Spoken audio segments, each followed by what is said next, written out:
O livro de hoje está na sequência dos romances indianistas do José de Alencar, mas não tem a presença de um homem branco sequer. O livro de hoje também é uma peça. É um livro que já começa começando a falar os assuntos específicos de todos os 5 personagens em aproximadamente. O livro de hoje vai contar a história de Ubirajara e dos conflitos existentes entre os índios e suas tribos, enquanto os homens brancos não haviam chegado no Brasil.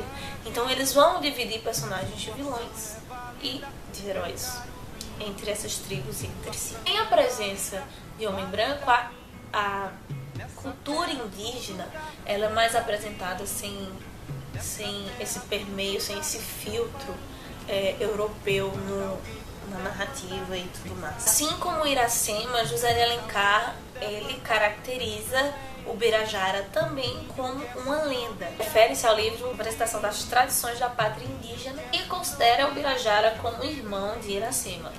Ele foi escrito em 1874 e conta a história de Jaguaré, um índio araguaia. O seu propósito é ir a terras distantes, capturar um prisioneiro, porque isso daria a ele o título de guerreiro, de um índio forte, destemido. O livro não é tão lírico quanto Iracema, mas ele tem esse que é épico, a grande trama, a história. E aí, o problema da história. Jaguaré se apaixona por Araci. Jaguaré é araguaia e Araci é Tocantins. Ela é a filha do cacique, ela é muito gata e todo mundo quer ela. Ele tem que lutar, disputá-la com mais 100 guerreiros pra poder casar-se com ela. E aí, ele é muito interessante que ele encontra essa índia num dia.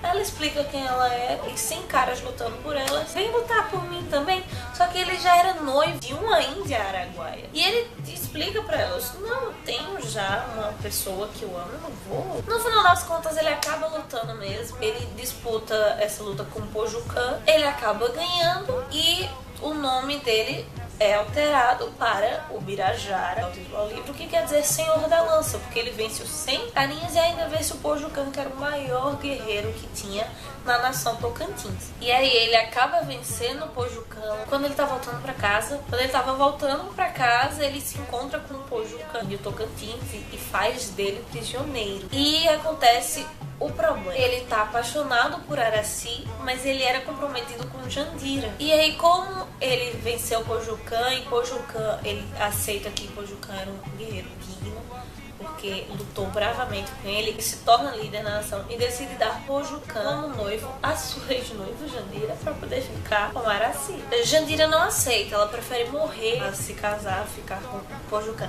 Até porque não era um casamento normal. Ele é repetido também, ele é mencionado lá no Guarani, que os guerreiros, os grandes guerreiros, antes de serem mortos por algumas tribos, eles desposavam a índia mais bela da tribo. Ele tinha a mulher por uma noite e quando amanhecia ele ia ser executado. Receberia essa índia porque ele tinha sido um valente guerreiro. Jandira também não aceita, não só porque ela amava Jaguaré, mas por causa dessa situação que é colocada. Ubirajara é um carinha que troca de nome fácil, porque quando ele vai então para a tribo de Araci, né, os Tocantins, e eles não precisavam dizer exatamente seu nome no início, então ele disse que o nome dele é Jurandi. Ele vai, luta e pode casar com Araci. Só que isso força agora que ele diga quem ele é e conte a sua história, senão ele não desposa ela. E começa a reviravolta na tribo agora. Então negam que ele se case com Araci. E ele diz que não, que se hospedou, que lutou com mais de 100 carinhas para ganhar ela. Então e aí começa a tensão entre as duas tribos por causa que ele quer o seu direito de casar com Araci. E aí o Ubirajara, que é tribo agora que é cacique agora da sua tribo, ele deixa Pojucã como um nobre guerreiro, como respeito, ele deixa Pojucã lutar pela sua tribo. Apoia essa outra tribo que já estavam brigando com os Tocantins. Então, eles primeiro iam guerrear, quando vai sair brigar com os araguaias. Então, para eles ganharem dos tapuias, o Ubirajara deixa que Pojucã vá lutar pela sua tribo. Os dois caciques estão brigando. O filho de um coloca uma flecha no olho do outro, atira uma flecha, mesmo assim ele mata e o inimigo vence. E por causa disso há como se fosse uma vingança, uma rixa, com os arcos. Filho do cacique Mo oferece o arco para o Ubirajara se vingar, e aí o Ubirajara e Pojucã vão ter cada um, né, Pojucã com o arco do seu pai, o Ubirajara com o índio Mo, vão duelar para ver quem vai vencer, quem vai assumir, quem vai vingar quem. Casa com Araci, e ela lembra que da outra, de Jandira. E aí acontece uma coisa que também acontece no filme Caramuru, a Invenção do Brasil, que é as índias dividirem o guerreiro. Ela sempre se lembra de Jandira, que Jandira havia sido prometida, então tem toda uma questão de honra. E aí termina assim, felizes para sempre, as duas casadas com o Ubirajara, que é o grande guerreiro, que venceu tudo. Mas aí é justamente para apresentar essa cultura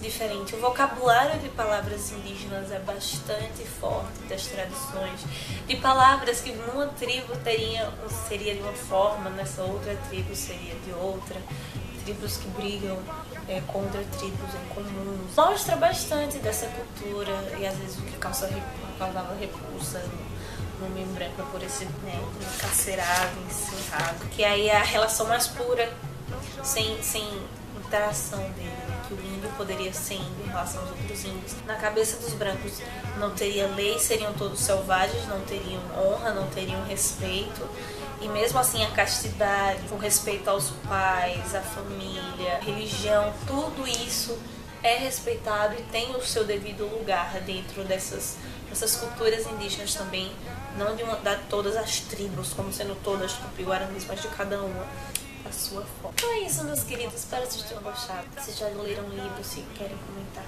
algo, sintam-se à vontade, usem as nossas redes sociais. Fique com Deus, beijão, tchau, tchau.